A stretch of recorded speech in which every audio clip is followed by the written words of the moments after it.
Every stop starts ordinary until it doesn't. In Fort Worth, a calm surrender flips to muzzle flashes and a rolling gunfight. Houston, a seizure detail implodes one accidental discharge. A child steps into frame and a suspect bolts. Before sunrise in LA, a stolen Lamborghini turns a welfare check into a fatal split-second crash. In Bay City, officers face a knife and a one-year-old held as a shield while winter air fills with shattered glass and shouting. And on Hollywood Boulevard, daylight crowds freeze as a stabbing suspect advances through beanbag and commands toward drawn guns. Danger doesn't announce itself. It arrives fast.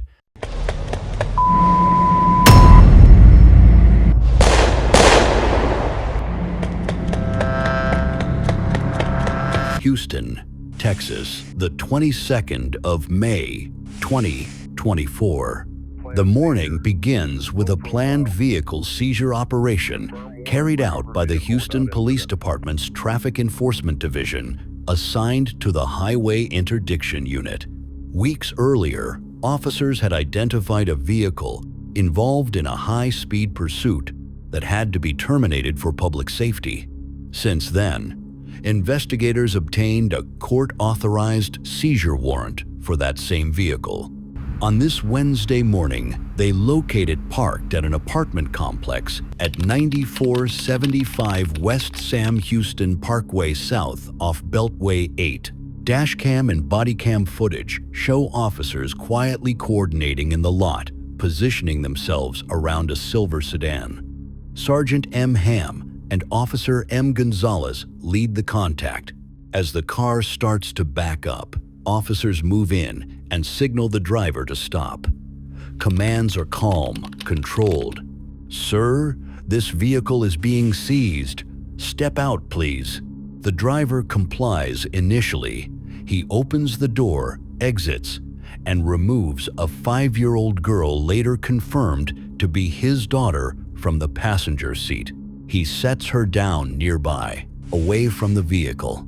But as officers continue giving commands, the situation changes quickly.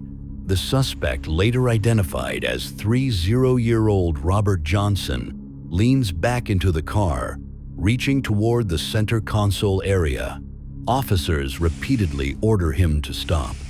"Hey, step away from the car, don't reach." Johnson ignores the commands, his movements growing faster, agitated. Bodycam footage shows Sergeant Ham moving in closer, taking a position behind the suspect. Ham draws his sidearm, keeping it pointed downward but ready, while continuing verbal commands. "Step back, stop reaching, let me see your hands." Johnson suddenly pivots. In a single movement, he turns, charges toward Sergeant Ham, and knocks him to the ground. The body cam shakes violently, a blur of motion and shouting. During the struggle, Ham's duty weapon discharges once. The shot echoes through the parking lot. No one is hit. Officer Gonzalez, standing on the opposite side of the car, hears the gunfire and looks up.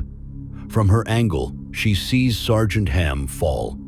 Believing he's been shot, she raises her service weapon and fires at least one round toward the suspect.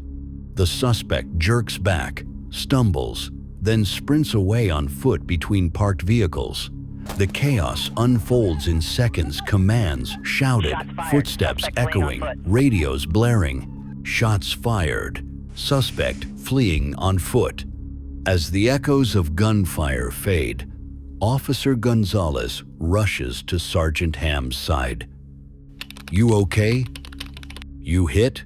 Ham shakes his head, quickly checking himself. No blood, no impact. The discharge from his weapon had been accidental during the struggle. Within seconds, multiple backup units flood into the complex, sealing off exits. Radio chatter spikes across HPD's southwest channels. Suspect, fleeing, male, Black, early 30s, dark shirt armed, last seen running eastbound through the complex. Officers sprint through breezeways and alleys, scanning corners, hands on their weapons. The suspect, now armed and desperate, disappears behind a neighboring building. Moments later, a 911 call crackles through dispatch. A woman reports being robbed at gunpoint near the same complex. Officers converge on her location. She describes a man matching Johnson's appearance who had stolen her belongings and fled again on foot. The situation now shifts from a seizure attempt to an armed robbery and aggravated assault investigation. Above, HPD's air support unit arrives, circling over Beltway 8. Thermal imaging picks up movement in a grassy area near a drainage ditch. Ground units move in slowly, coordinating over radio. "We've got eyes on him near the service road embankment. Moving in." Dashcam and Bodycam footage show the suspect emerging from behind a fence, hands briefly raised before dropping again to his waistband. Officers close the distance cautiously. This time, Johnson stops running. He raises his hands and surrenders without further resistance. Officers handcuff him and recover a handgun nearby in the grass. Suspect in custody, weapon located. Paramedics on standby check both the suspect and officers for injuries. No gunshot wounds are found. The 5-year-old daughter, who witnessed the initial confrontation, is safely reunited with family members. As the scene stabilizes, detectives from HPD's Special Investigations Unit and Internal Affairs Division arrive. They begin processing evidence from multiple locations. The original parking lot where the struggle and gunfire occurred. The path of flight where the robbery took place. The capture site near the service road. Shell casings, body cam footage, and witness statements are logged.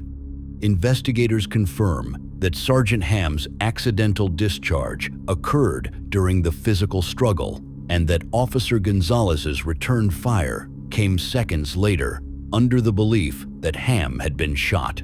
No bystanders or officers were injured.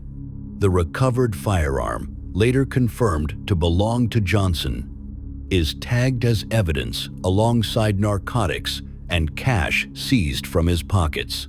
That afternoon, HPD releases a statement summarizing the event. Today, Houston Police traffic enforcement officers attempted to execute a vehicle seizure related to a prior pursuit. During the encounter, the suspect resisted, assaulted an officer, and fled on foot. One officer's weapon discharged during a struggle. A second officer discharged her weapon in response. The suspect was later apprehended with assistance from air support and is now in custody. Court records list 4 felony charges in the 183rd State District Court: aggravated assault with a deadly weapon, aggravated robbery, felon in possession of a firearm, possession with intent to deliver marijuana. Sergeant M. Ham and Officer M. Gonzalez are evaluated and cleared at the scene. Neither sustained injuries. According to HPD, Sergeant Ham and Officer Gonzalez are veteran officers with long service histories. Ham sworn in April 2008, Gonzalez in December 2001, both assigned to the Traffic Enforcement Division. In the days that follow, the department releases edited bodycam footage, showing each critical moment, the initial vehicle contact, and calm verbal commands. Johnson exiting with his child, the sudden attack on Sergeant Ham, the single accidental discharge, Officer Gonzalez's split-second reaction, and single shot, the foot pursuit, and final arrest. For the department, The footage underscores how quickly a routine seizure can erupt into chaos seconds, separating compliance from confrontation. By the week's end, HPD confirms that both officers have returned to duty following review. Johnson remains held in the Harris County Jail on a $750,000 bond pending trial. What began as a routine operation to recover a seized vehicle became a citywide manhunt, a split-second chain reaction that turned a quiet morning in southwest Houston into a test of composure, coordination, and restraint.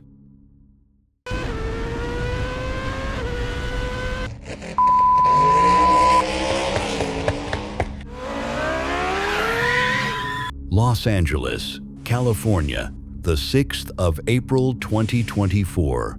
The clock reads 4:58 a.m. when two West Valley Division patrol officers drive west along the 18500 block of Sherman Way. The streets are quiet traffic lights, cycle through empty intersections, the city still half asleep. As they near the crossing at Sherman Way and Reseda Boulevard, the officers notice something unusual. A gray 2019 Lamborghini Huracan sits motionless at the red light. The car's engine idles, exhaust curling in the cool pre-dawn air. But the driver isn't moving. Through the windshield, the officers see him asleep behind the wheel. They ease past the sports car, make a quick U-turn, and position their patrol cruiser directly behind it. Dash-mounted cameras capture the set-up red traffic light ahead, Lamborghini centered in frame. When the signal changes to green, the Lamborghini still doesn't move. The officers activate their emergency lights and siren, performing a routine welfare check that immediately transitions into a traffic stop. An additional patrol unit already nearby notices the stop and pulls over to assist. The combined flashing lights bathe the empty intersection in red and blue.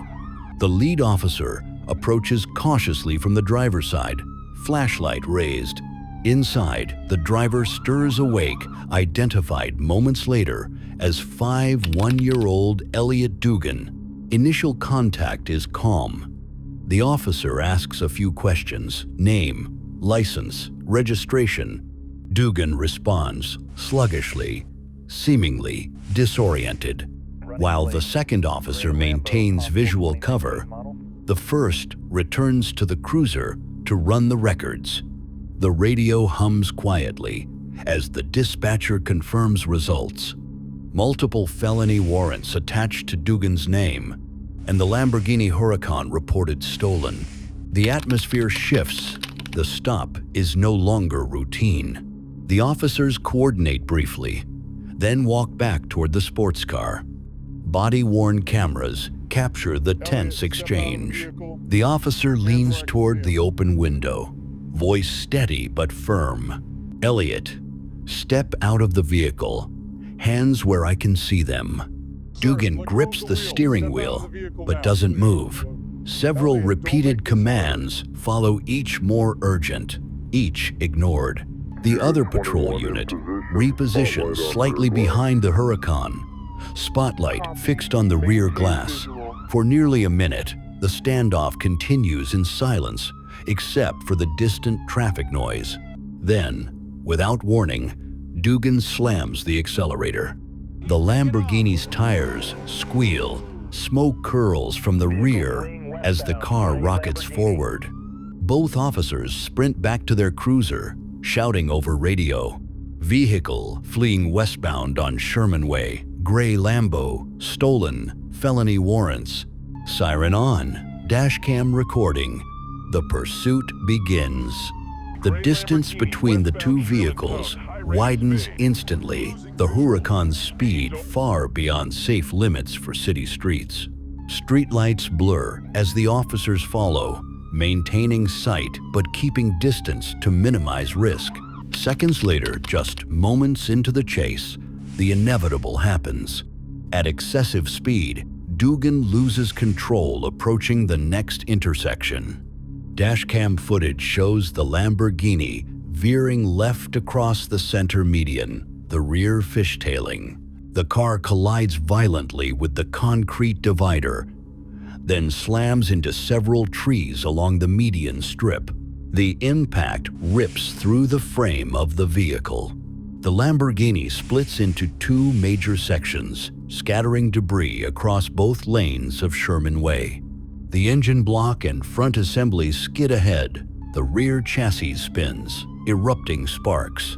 Officers bring their patrol car to a halt, exit, and immediately radio for medical and fire assistance. Severe collision vehicle disintegrated, requesting LAFD. Multiple hazards. The scene is chaos.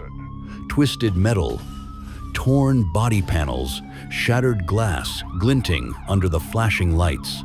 As officers run toward the wreckage, they realize the driver is no longer inside. The violent crash had ejected Elliot Dugan from the Lamborghini. Using flashlights, they scan the roadway and sidewalks. Several hundred feet west of the impact site, Dugan is located lying on the pavement near a bus stop bench. Officers check for a pulse and begin CPR while radioing updates. Within minutes, Los Angeles Fire Department paramedics arrive on scene. Medics continue life-saving efforts, but the injuries are catastrophic. At approximately 5:10 a.m., Dugan is pronounced deceased at the scene. The wreckage tells the story in silence. Carbon fiber panels sheared cleanly in half. The rear half of the car resting near the curb, the front crushed around a tree. Debris fields stretch nearly a block long. Investigators close Sherman Way in both directions as collision experts begin documenting every fragment. Measurements are taken, skid marks recorded. The gray 2019 Lamborghini Huracan, confirmed stolen earlier, is totaled beyond recognition. Several parked vehicles along the street also show fresh impact damage, from flying debris, broken windows, dented panels, slashed tires. No pedestrians or bystanders were struck. As dawn breaks over the San Fernando Valley, detectives from the Los Angeles Police Department's Major Crash Investigation Section arrive to process evidence and interview responding officers. The sequence of events is clear. 4:58 a.m. Officers observe driver asleep at red light. Traffic stop initiated. Warrant and stolen vehicle hits confirmed. Driver flees. Pursuit lasts mere seconds. Vehicle loses control, impacts median and trees. Driver ejected, pronounced deceased.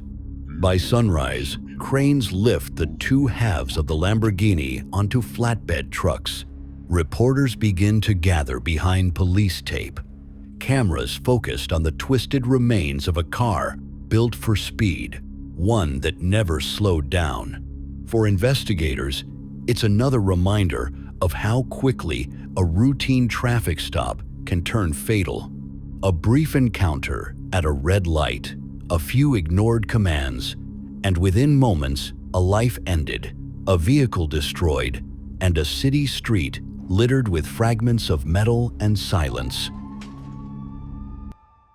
I'm telling you right now, we're gonna have to move because this is not gonna be good. I'm not you know about the bond conditions, right? Yes, I do know about it. So I didn't violate my bond. You did though. No, I didn't. Okay, so, listen.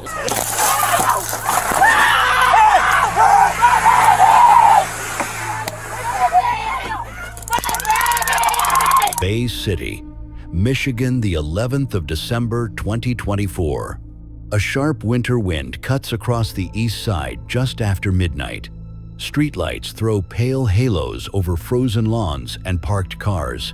Inside the Bay City Department of Public Safety, the radio crackles with a new call.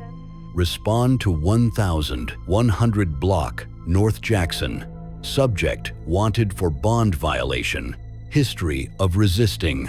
The suspect's name appears on the dispatcher's screen. Eshawn Langston, 23 years old. Officers recognize it immediately. They've dealt with him before. 2 patrol units roll out, tires crunching through thin ice. As they turn onto North Jackson Street, their headlights find a dark sedan idling at the curb. Inside sits Langston, and in the rear car seat, a 1-year-old child wrapped in a small blanket. Body camera footage shows the officers approach cautiously. Bay City Police, one calls out. "Eshawn, we need to talk to you about your bond." Langston glances up, expression flat. He doesn't roll down the window. "You're under arrest for violating bond conditions," the officer explains. "Step out of the vehicle, sir." Langston shakes his head once. "I ain't getting out." The officers exchange quick looks.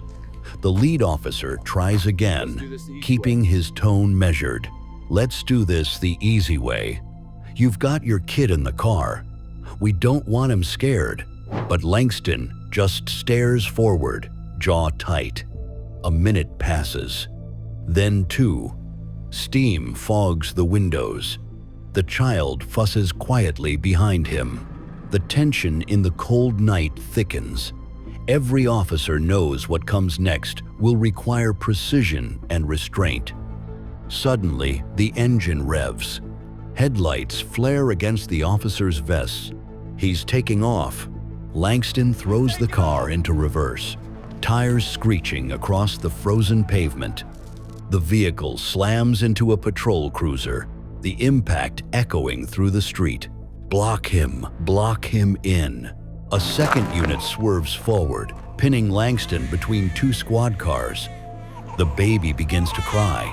"Cut the engine, Eshawn," an officer shouts. It's over, but Langston ignores them. His breathing is ragged. His right hand grips the gear shift.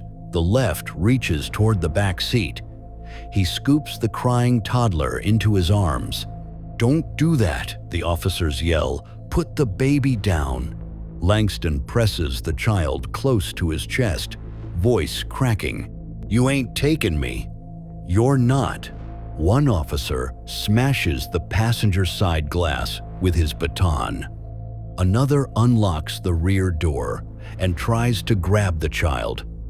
But Langston twists away, shouting incoherently. A taser crackles the probes, strike his jacket. The jolt makes him flinch, but it's not enough. Heavy winter layers blunt the effect. Then, in the flickering beam of a flashlight, something metallic flashes in his hand. Knife. He's got a knife. Every officer freezes for a split-second, weapons drawn, but aimed low, avoiding the child. "Eshawn, drop it. Don't do this. You'll hurt the baby." Langston's eyes dart wildly. He waves the knife toward the shattered window, shouting, "Back off!"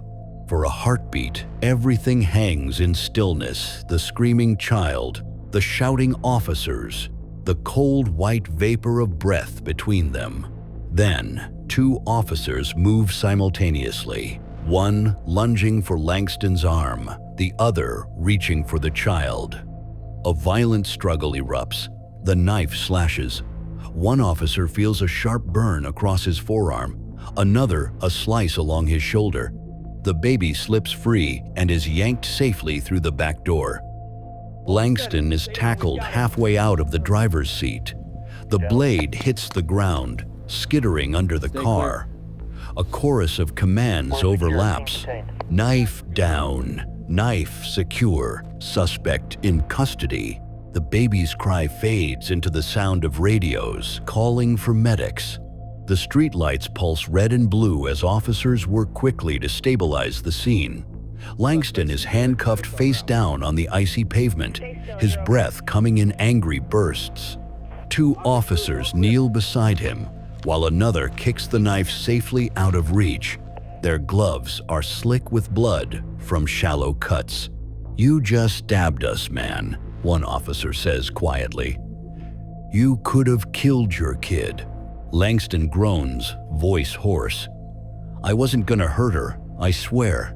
Medics arrive within minutes. The 1-year-old girl is the first priority, wrapped in a thick blanket, checked for bruises, then lifted into the arms of a waiting paramedic.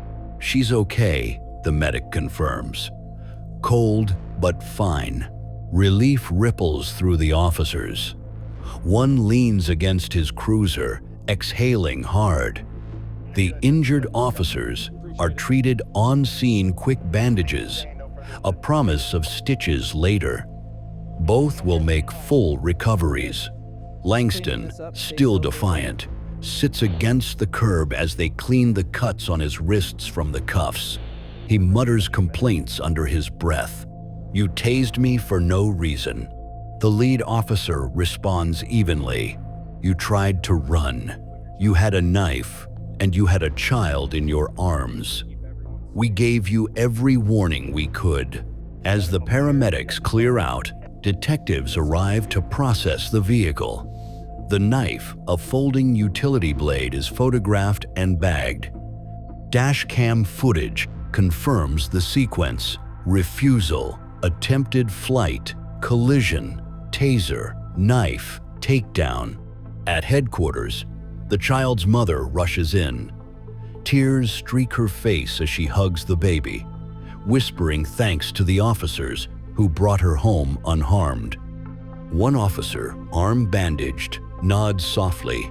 "She's a tough little one."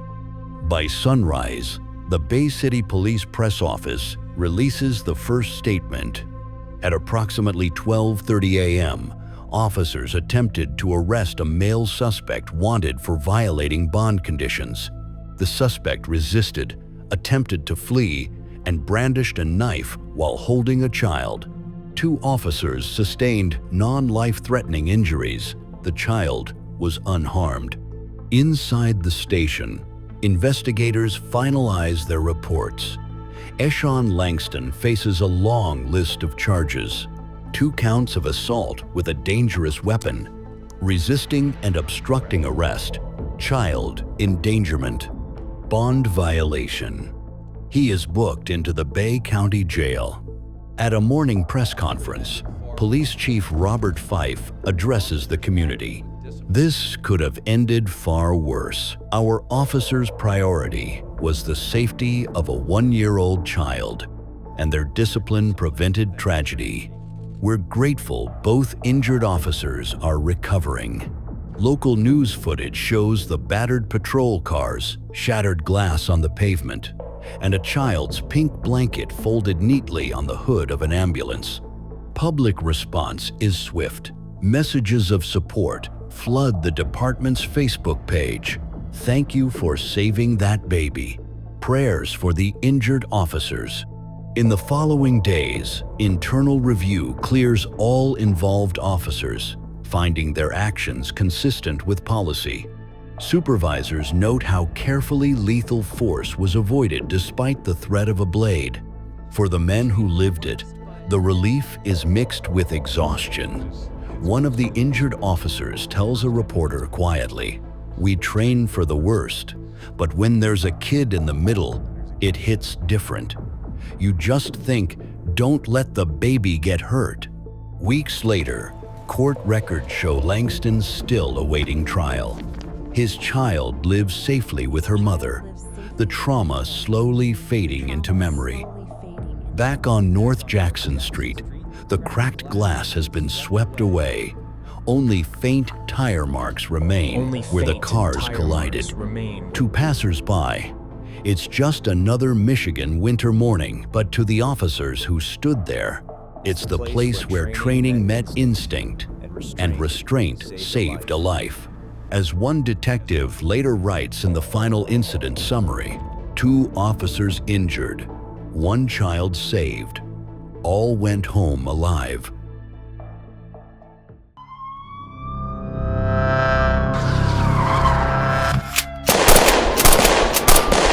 Los Angeles, California, the 2nd of October 2021. It's a late Saturday morning on Hollywood Boulevard and Highland Avenue, one of the city's busiest intersections. Tourists move between souvenir shops, street performers, and food carts. Traffic hums steadily under the fall Sunday. At around 11 a.m., the calm of the day breaks in an instant. A woman walking along the sidewalk near the boulevard feels a sudden impact to her abdomen. She stumbles forward, confusion flashing across her face before realizing she's been stabbed. The attacker, a man later identified as 7-year-old Grisha Alaverdian, stands only a few feet away, clutching a knife. Witnesses scream, pedestrians scatter. Several friends of the victim rush to her side. One of them sprints toward the street, waving his arms wildly at a passing police vehicle. "Officer, officer, she's bleeding, he stabbed her." Inside the car is an LAPD sergeant assigned to the nearby area. He immediately radios dispatch. "Control, this is 7 Adam 15, possible stabbing, Hollywood and Highland, requesting additional units and RA for a female victim." He grabs his medical kit and runs toward the crowd. Onlookers point down the sidewalk. He's still there. He's walking up the block with the knife. The sergeant looks up and spots the suspect. Grisha Alaverdian is pacing erratically near the curb, knife still visible in his hand, muttering to himself. The sergeant draws his service weapon but keeps distance, shouting clear commands. "LAPD, drop the knife." Alaverdian glances over, then keeps moving, ignoring every order. Backup units are en route, sirens echoing in the distance. Seconds later, the sound of multiple sirens converging fills the boulevard. Within minutes, additional units from LAPD's Hollywood division converge on the scene, fanning out across the intersection. Patrol vehicles angle in at the cross streets, blocking off every direction of traffic. The once busy boulevard, usually filled with tour buses, street performers, and families, falls eerily still. Storefront doors slam shut as shoppers take cover inside. A few tourists linger in doorways as they record the chaos unfolding just beyond the glass. Bodycam footage captures the officers as they spread out behind parked cars, concrete planters, and the heavy pillars near the Walk of Fame. They move with deliberate precision, voices low, weapons drawn but steady. The containment line takes shape in seconds. The sergeant's voice cuts through the noise, calm but firm over the radio. "We have a male suspect, knife in hand, not complying, moving westbound on Hollywood." At the center of it all, Grisha Alaverdian keeps walking. He mutters to himself, low, fractured phrases that make little sense. At times, he seems to argue with someone only he can hear.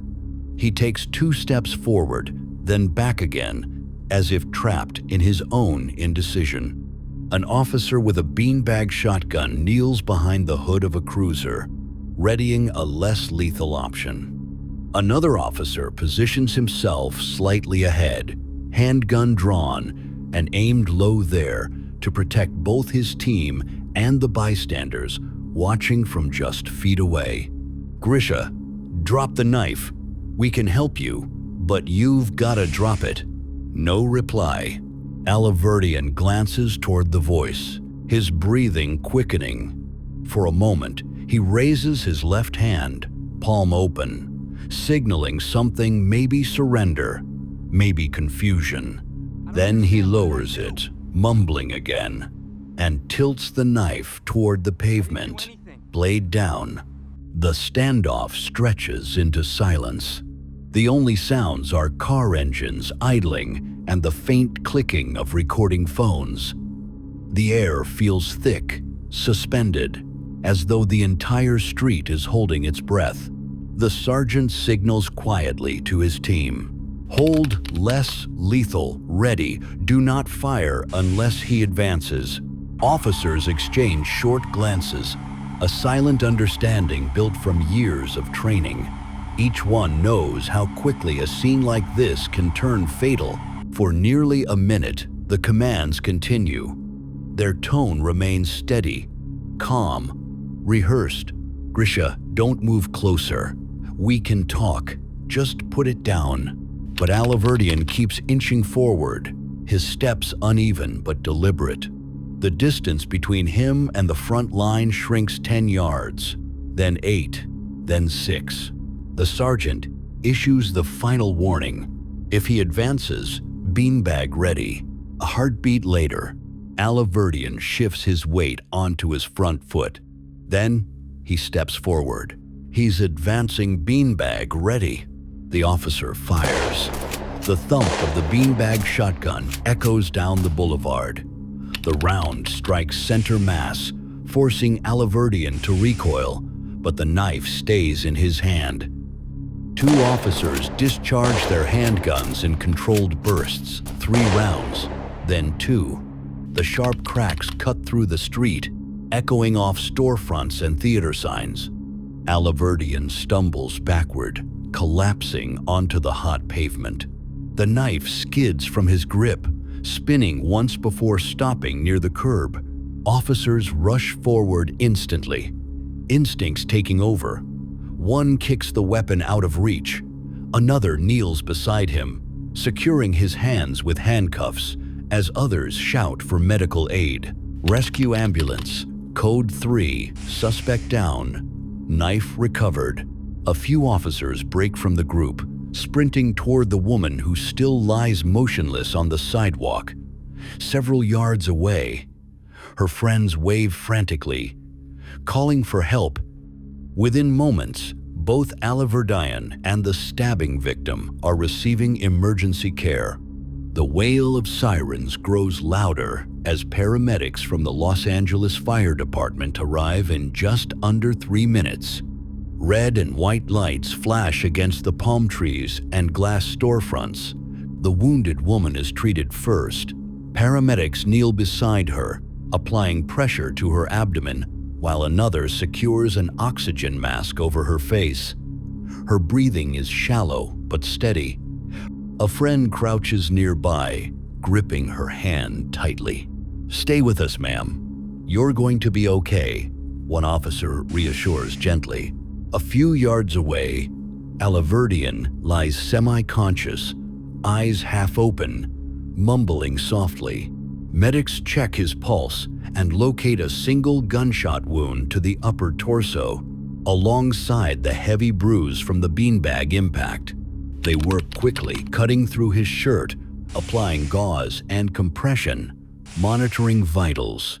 2 ambulances are readied side by side. The first departs westbound toward Cedars-Sinai Medical Center, carrying the stabbing victim. The second heads toward a nearby trauma facility with the suspect. The intersection transforms into a grid of flashing lights and movement. Evidence technicians mark positions, their gloved hands placing yellow-numbered markers along the asphalt. They recover the knife stainless steel handle, 6-inch blade from near the suspect's right hand.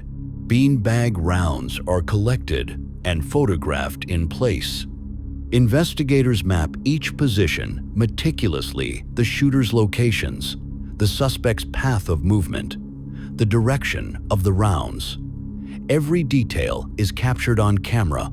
Witnesses line the perimeter, waiting to be questioned. Some are tourists from out of state, still clutching souvenir bags. Others are local shop employees who had stepped outside just moments before the attack. Detectives build the sequence step by step. The initial assault on the female victim, the immediate arrival of the sergeant, the suspect's refusal to comply, the deployment of less lethal force, the moment lethal force became necessary. Each point aligns with the evidence captured by multiple body-worn cameras. By early afternoon, the intersection of Hollywood Boulevard and Highland Avenue, normally a hub of tourists and buskers, is unrecognizable. Yellow tape cordons off the area, fluttering in the warm breeze. The Walk of Fame stars are obscured beneath footprints, evidence markers, and gear bags. No officers are hurt, no civilians struck by stray gunfire, a near impossibility given how crowded the street had been. Detectives stand quietly, conferring near the command post.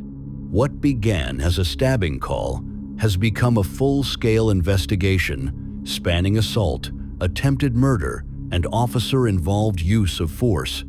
The female victim undergoes emergency surgery and survives her injuries. Her family later praises the quick response, crediting officers for arriving within seconds and stopping further harm. Alaverdian, after several days of treatment, is medically cleared and booked for attempted murder. The knife recovered at the scene, still bearing fingerprints and biological residue, is entered into evidence. Internal investigators determine that the officers acted in full compliance with department policy. Repeated verbal de-escalation, the use of less lethal force first, and the justified transition to deadly force when immediate danger remained. News spreads quickly across Los Angeles. Helicopter footage of the taped-off boulevard airs on local stations throughout the afternoon. Commentators replay the beanbag discharge, the officers' warnings, and the final moments before the shooting.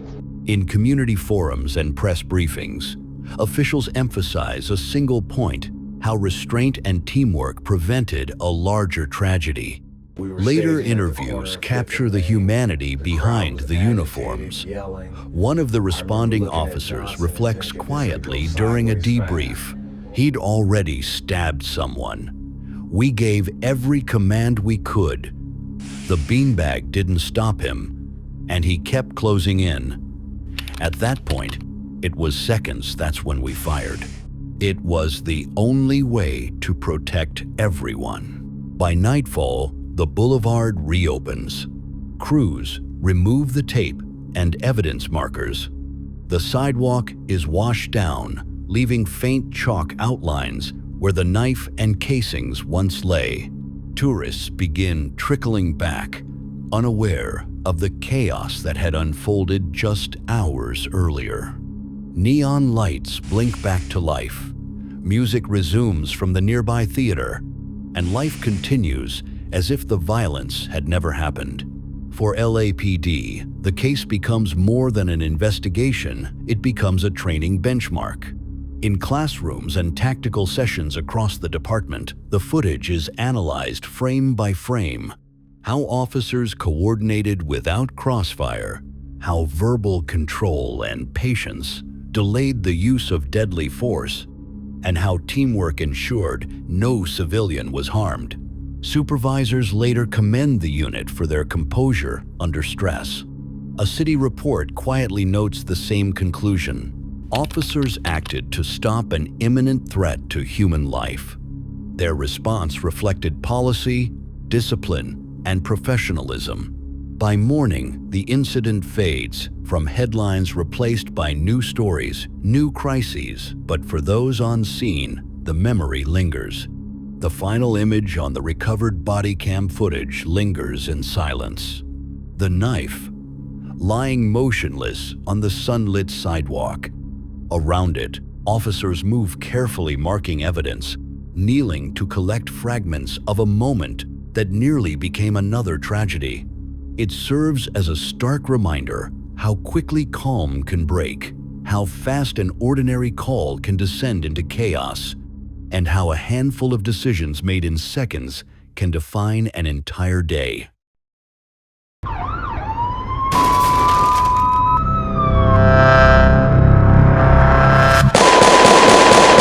Fort Worth, Texas, Sunday, the 19th of May, 2024.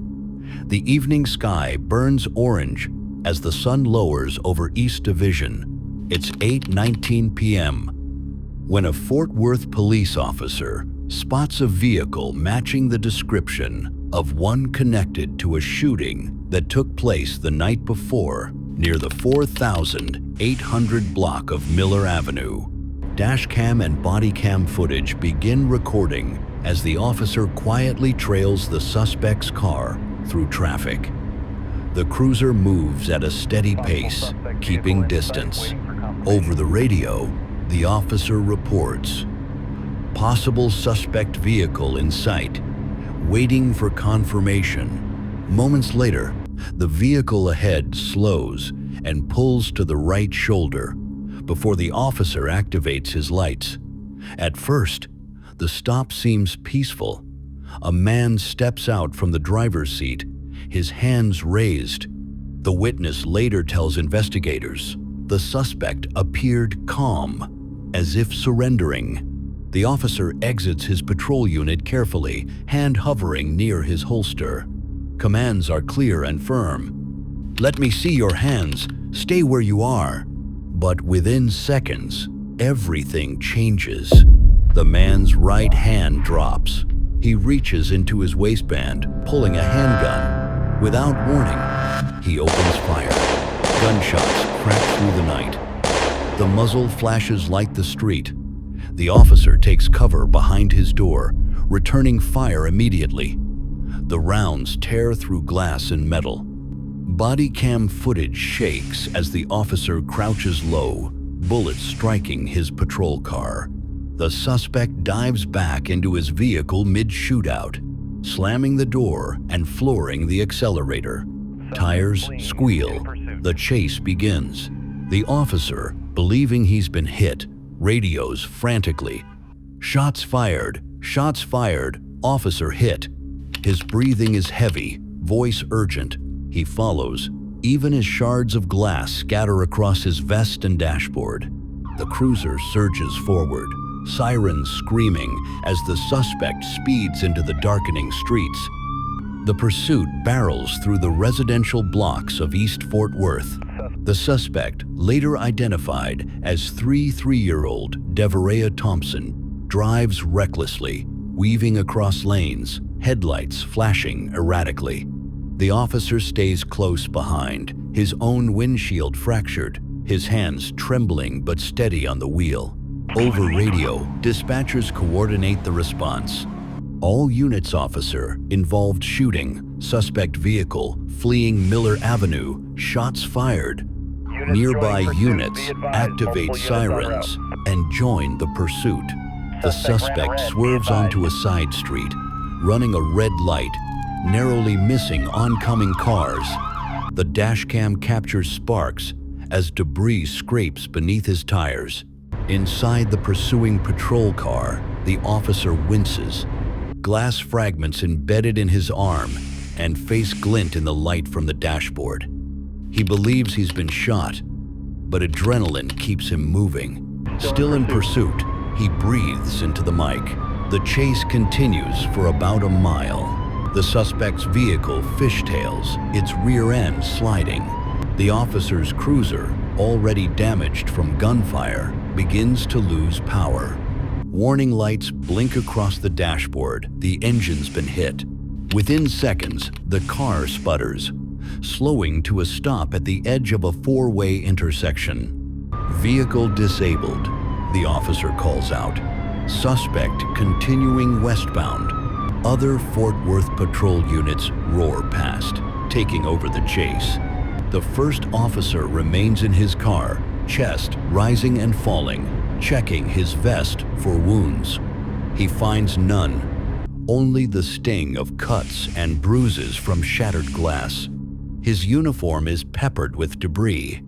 As backup officers continue the pursuit, the suspect disappears down a stretch of road leading toward the neighboring city of Arlington.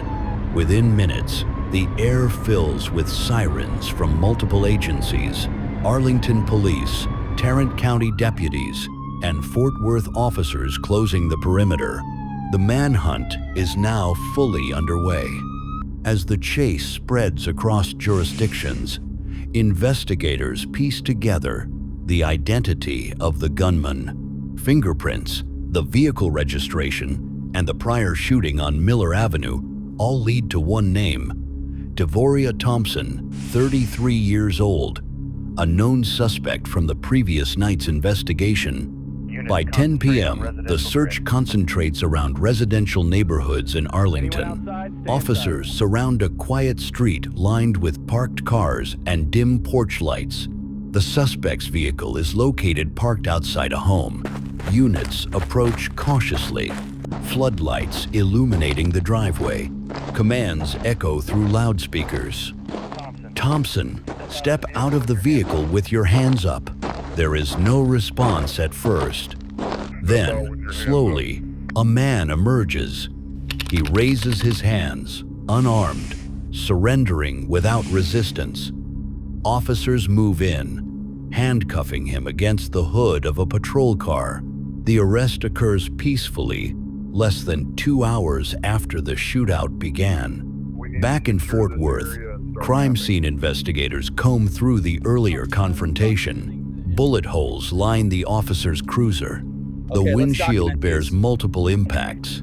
Shell casings scatter across the street where the firefight began. It's a narrow miracle none of the rounds struck the officer. At the hospital, doctors confirm the truth. The injuries the officer sustained weren't from bullets, but from flying debris and shattered glass during the exchange of gunfire. He's treated for minor cuts and released that same night, reuniting with family just hours after the shootout. Investigators reconstruct the sequence minute by minute. The officer spots the suspect vehicle. Thompson steps out with hands raised. As the officer exits his patrol car, Thompson grabs his gun and fires first. The officer returns fire, striking the suspect's car. The chase ensues, ending only when the suspect flees on foot and is later captured in Arlington. The official statement from the Fort Worth Police Department emphasizes the restraint and composure of the officer, a lateral transfer with just over a year on the force who engaged an armed suspect, defended himself, and survived one of the most dangerous encounters of his career. For the department, the incident underscores the split-second nature of police work, where calm can turn into chaos in an instant, and where survival depends on training, timing, and instinct. As dawn rises the next morning, the street on Miller Avenue reopens.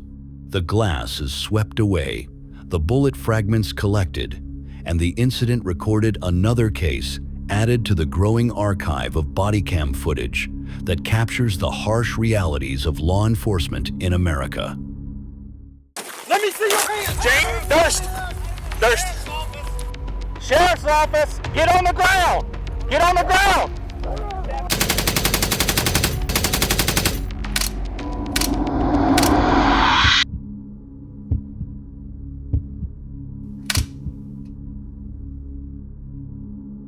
Greenville, South Carolina, the 13th of May, 2024.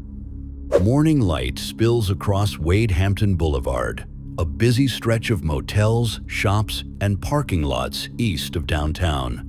Agents with the Department of Homeland Security, DHS, and deputies from the Greenville County Sheriff's Office, GCSO, move in quietly on a joint operation. Their target, 5 one-year-old James Edgar Hopkins, a wanted fugitive with outstanding warrants. Hopkins is believed to be staying at a nearby hotel, and the plan is straightforward: locate, arrest, and transport him without incident. Unmarked units stage around the property. A GCSO K-9 team stands by. Body cams and dashboard cameras begin recording as agents fan out around the parking lot. Moments later, Hopkins is spotted outside the hotel, walking near a line of parked vehicles. Deputies approach, identifying themselves and ordering him to stop. The tone is controlled but firm standard felony arrest procedure. At first, Hopkins complies halfway, hands visible but tense, eyes darting between the officers. Then, in a flash of motion, one of the deputies notices something glinting near his right side. It's a knife, medium-sized, held tight in his grip. Commands go out instantly. Drop the knife. Drop it now. Hopkins doesn't drop it. Instead, he begins to step backward, shifting his stance and tightening his hold. Deputies attempt to de-escalate, maintaining distance. A taser is deployed, the probes hitting their mark, but Hopkins pulls them free. A second attempt follows, this time from a different angle. Again, no effect. Hopkins remains upright, unfazed. The situation deteriorates rapidly. As Hopkins circles away from the hotel, the K9 handler releases his partner Mickey, a trained German Shepherd, lunges forward. But before deputies can react, Hopkins slashes downward, stabbing Mickey with the knife. The dog yelps and collapses. Chaos erupts. Shouts fill the air as deputies rush forward, weapons drawn. Hopkins spins, still armed, adrenaline driving him toward the edge of the property. He cuts across the sidewalk and bolts toward the Bank of America parking lot adjacent to the hotel. He's running, armed with a knife, moving toward Bank of America. Multiple taser deployments have failed. A beanbag shotgun is fired next, the round striking Hopkins in the torso. But again, he refuses to stop. The camera from one body cam shows him stumbling briefly before regaining balance, blade still in hand. Officers form a loose perimeter, shouting commands. Drop the knife. Do it now. Hopkins ignores them, yelling incoherently, waving the weapon. His movements are erratic, unpredictable. He turns toward the deputies. For a moment, the distance between them narrows dangerously. Then the critical moment. 3 deputies open fire almost simultaneously. The bursts echo off the concrete walls of nearby buildings. Hopkins drops to the ground. The knife clatters across the pavement. Deputies advance cautiously, weapons still trained on the suspect. One deputy kicks the knife away, while another calls out over radio. Shots fired. Suspect down. Roll EMS now. Officers move in with shields to secure him. The air smells faintly of gunpowder and hot asphalt. Hopkins groans, clutching his side. Still conscious but bleeding heavily, deputies immediately begin rendering first aid, applying pressure, cutting away fabric to locate wounds, and keeping him alert while paramedics are en route. A separate team tends to the fallen K9. Mickey is quickly lifted into the back of a patrol SUV and rushed to a nearby veterinary trauma facility for emergency treatment. Within minutes, medical personnel arrive for both. Hopkins is loaded into an ambulance, bound for Greenville Memorial Hospital under guard. As dusk settles, crime scene tape stretches across the Bank of America parking lot and the neighboring hotel entrance. Blue and red lights flicker against glass windows and car doors. Investigators from the South Carolina Law Enforcement Division, SLED, take control of the scene standard protocol for officer-involved shootings. Markers are placed beside each shell casing. The recovered knife is photographed and bagged as evidence. Witnesses, including hotel, staff, and bystanders, are interviewed on site. Preliminary reports confirm what the body cam footage shows. Hopkins was armed with a knife during the arrest attempt. Multiple less lethal options, including 2 tasers and a beanbag shotgun, were used.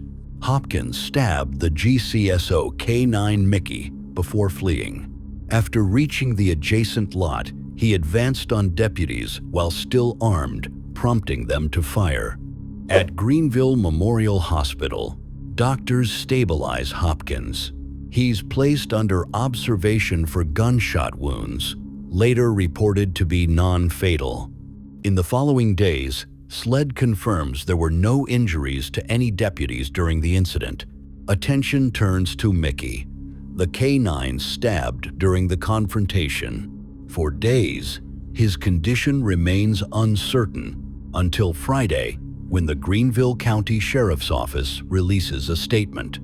Mickey has recovered, discharged from the animal hospital, and returned home with his handler. In the same update, officials announced that James Edgar Hopkins faces multiple felony charges, including aggravated breach of peace, cruelty to a police dog, and resisting arrest with a deadly weapon. As the investigation continues, authorities emphasize the extraordinary restraint officers displayed deploying every available non-lethal option before using deadly force.